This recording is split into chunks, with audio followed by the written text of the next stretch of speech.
once you have a Bitcoin, or maybe how do you get a Bitcoin? And then once you have it, what are you doing with it?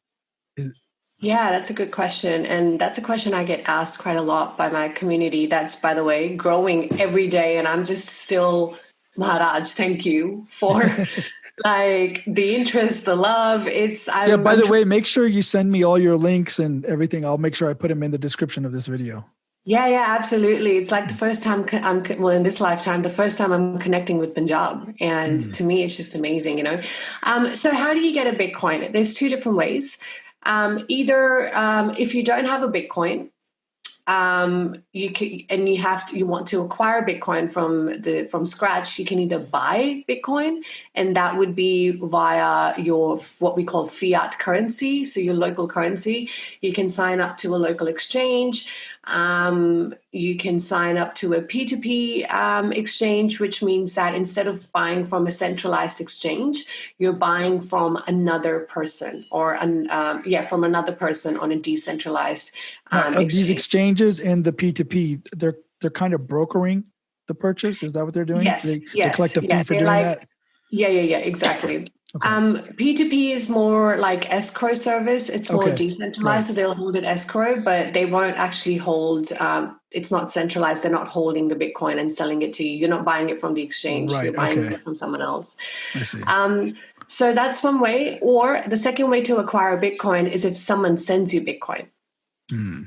Now, as an example, what I'm doing right now in Punjab, I've started a YouTube channel, and my goal here is to bridge the gap. I feel this is the first message I had put out when I launched my channel, is that language should not be a barrier for any community, and it's progress. And if we date back to 1800s, Sikh Empire, we were one of the most powerful, in a very short amount of time, one of the most powerful empires in the world. We had French generals leaving their armies and coming and fighting for Maharaja Ranjit Singh. Yeah. Our women were the most intelligent and literate and highly educated women. So it's phenomenal, from what we were. It's like we have the potential to not only get back there, but even go higher. Sure. Because we've had the taste of it. So as the world now, where the world is going, I feel that we're headed towards a financial crash globally with COVID. Economies are not working, money's not being generated. And who's really suffering? I mean, at least we sitting in Western countries have some aid from the government, but if you think about in India, like how many people are dying daily, it's just a mess. So we're headed towards a financial crash, which then leads to a financial reset. And being in the industry in crypto for 3 years now, and being in those circles, there's a lot of talks now, and we're already starting to see in the news as well. A lot of countries in the new year will start to bring cryptocurrencies and regulating them. Interesting. Okay. Because there's a fear as well now of touching money, which is the number one way to spread any kind of disease, anything. Yeah, and we've just gone through the biggest shock of our lives with COVID. So we're going to see a proper boom, not starting from next year, a huge boom starting from next year that will then continue on as more and more countries come in and adopt cryptocurrencies and blockchain. So my goal here is to bridge the gap for Punjabis, and I could have done it in English because everyone in India wants to speak in English. That's the cool thing. And even now, there's so many YouTubers there that are trying to educate people on crypto, but it's more everyone speaks in English. So what happens to the people, truly the people that Bitcoin can help? Bitcoin can help people like you and me make a lot of money, but for people from low socioeconomic backgrounds, that's the key to their freedom. Right. So Interesting. So in my mind, I'm like, Amritsar is what I want to target. I want to be speaking in Punjabi and, explaining to them. I want to target Bathinda. I want to target Patiala, Ludhiana. I don't want to target Chandigarh and Mohali. I mean, of course, I'm going to target the whole of Punjab. But my goal is how do I get into the pins? Yeah, how do you get it to where it'll affect the people the most? But there's another problem. I don't understand. Like, how do you have a Bitcoin, or how do you use a Bitcoin if you don't have a computer or if you don't have a phone? But I guess almost everybody's got a phone now. Yeah, you would need a phone. You would, and like, even if, let's say, you don't have a phone, somehow you had a phone and now you don't for some reason.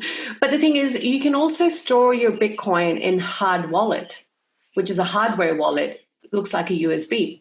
And Oh, that's okay. if you're truly, so there's different types of wallets. And that's if you truly want to take responsibility, and you don't want to share that responsibility with the exchange that you're holding your money in, or some app, because I it could see. get hacked. So But the problem with a hard wallet then is that it could get lost. or you can get attacked in India Tagged or and someone damaged. can Somebody could physically take take it. it off you. Right. Okay, I understand. I get So it. that's why you wouldn't tell anyone. Yeah. Don't tell That's why you anybody. wouldn't go and flex it like you flex your new cars and bikes and Yeah. Here's my Amex Platinum card. literally, I usually Yeah. like that. But what can you do with Bitcoin? Look, after 2017 boom, it created, there was already a market for Bitcoin. There was already a community and ecosystem, but that just took it to a whole new level because Bitcoin was finally not mainstream adopted, but it reached mainstream media Okay. and people knew about it. That's how I found out about it. So there is thousands of businesses and services and online stores and even physical stores that accept Bitcoin as payment. So you can use Bitcoin to make payments. Now, in Bitcoin industry, we've got all sorts of service providers, right? We've got marketers who are just working with crypto projects. We've got ICOs. We've got advisors, consultants, whoever. And it's very normal to pay them in Bitcoin or Ethereum or Litecoin. Okay. So we use it as currency. However, now we went through a crash, especially 2019. Bitcoin's price had not only dropped, it remained around 10K. Okay. So people stopped obviously using Bitcoin as a currency to spend right now. And really, this is what the trend has been, is to accumulate Bitcoin as much as you can right now. No one wants to, because it's scarce. It's limited. Unlike your normal fiat currency, which is unlimited and government can print as many notes as they want. This is like internet gold. Right, so because Bitcoin has to be mined, what they call mining. That's right. Correct. So there's only a limited number of Bitcoins that get created. That's right. And it's not easy to mine, even though it is computers just running. They're doing some kind of equations, problem solving or whatever. Right. They generate these Bitcoins after solving these problems. But it takes a lot of CPU power and memory. And then these Bitcoin mines, someone could have a whole room just full of all these servers that are running, generating this Bitcoin. But even still, you're talking about a limited number, and that determines its value because of its scarcity. Exactly. And when it comes to Bitcoin, you're right, Mandheerji. When it comes to Bitcoin mining, it's become extremely hard because it's extremely competitive now. What's happened in 2011, you could have one computer and you could be, so you're solving all these equations, you're giving up your computer storage, your computer power, and your electricity. And in return, you're being rewarded with Bitcoin, but you have to catch it. So it doesn't mean every time you solve an equation, you get Bitcoin. You have to catch it. So it's very random. Now, what's happened ever since? China has set up Bitcoin mining farms. I'm talking farms with thousands and thousands, hundreds and thousands of dedicated computers just for Bitcoin mining. Oh, really? Second top country is Russia, and third top country is Malaysia. How are you going to compete with that when you've got one computer? Because that's a question I get asked a lot, like in Punjab, because our people are so savvy. They're so entrepreneurial. Yeah. They just need the opportunity. And so, they're asking me, how do you do Bitcoin mining? Like, can we set it up? I've got 2-3 computers, we can get more. And I'm like, yeah, but we have, like, if you set up a farm, it's worth it. Because then you can hedge it. Then you're not just mining Bitcoin, you can mine other currencies too. I see. But if you only have one computer, it's going to cost you a lot. And when are you going to even make that money back? It's totally random. It's a chance. Right. So it may not be worth it to try to start up getting into mining Bitcoin. It's better off to just earn it other ways, trade for it, or provide Yeah. services and get paid that way, or as a gift. Yeah. I mean, yeah, You're talking absolutely. about 10,000. What is the value of one Bitcoin? 10,000, just over 10,000 USD right now. Yeah. It keeps fluctuating from 10,200 to 10,700. So what if you did some kind of service that's worth 2,000? Are you getting partial Bitcoin? That's a great point. Yes, you're getting Satoshis. So we've got cents for dollars. You've got Satoshis for Bitcoin. So you would so it's very easy to calculate. You would just go on Google and type in USD to BTC, and Google will bring up a calculator right then and there. And you just type in 2,000 USD, and it will bring up something like 0.13 BTC. Right, I see. Something like that. I mean, that's just a random number, but yeah. They give you, it is a fraction. I see. Okay, so you had this idea that you want to bring this to the PIN. Do you want to bring it to Punjabi people that are don't have the same resources and success as others, and it gives them a chance to kind of be on an equal playing field with this kind of currency and investment? And there's so much money in Punjab. You know, we're 2% of the population and we're one of the most affluent. The problem is we're spending that money